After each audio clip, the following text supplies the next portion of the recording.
বিশ্বনবীর স্ত্রী সাউদা এসে বলে, নবী, আমি আপনার কুমারী বউ আয়েশার ঘরে তরকারি নিয়ে গিয়েছিলাম। তরকারি দেওয়ার পরে আপনার স্ত্রী রেগে বলে, তরকারি দিলা কেন? আমি কি তরকারি রাঁধতে পারি না? রাগের চোটে তরকারির ঝোল নিয়ে পায়েস নিয়ে আমার গালের মধ্যে মাখিয়ে দিয়েছে আপনার বউ। আপনি তো শ্রেষ্ঠ বিচারক, ও নবী বিচার করে দেন। বিশ্বনবী সাউদার কথা শুনলেন, মা আয়েশাকে ডেকে পাঠালেন। মা আয়েশারে বললেন, ও আয়েশা, আসলে এমনটা করেছো নাকি? মা আয়েশা বলে, নবী, তখন আমার মেজাজটা বড্ড গরম ছিল, রাগের মাথায় ঝোল নিয়ে আমি সাউদার মুখে লাগিয়ে দিয়েছি। আসলে কাজটা ঠিক হয় নাই, আমারে ক্ষমা করেন। বিশ্বনবী দুইজনের কথা শুনে ঠান্ডা হয়ে বসলেন। সুবহানাল্লাহ।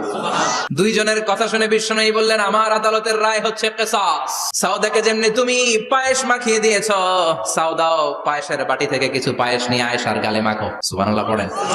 সাউদাও বিশ্বনবীর রায় অনুযায়ী বাটি থেকে পায়েসের ঝোল নিয়ে মা আয়েশার গালের মধ্যে মেখে দিলেন। মা আয়েশা কি আর করবেন, হেসে দিলেন। সাইয়েদাতুনা সাউদাও হাসলেন, বিশ্বনবীও হাসলেন। আরশের উপর থেকে খুশি হয়ে গেল কে?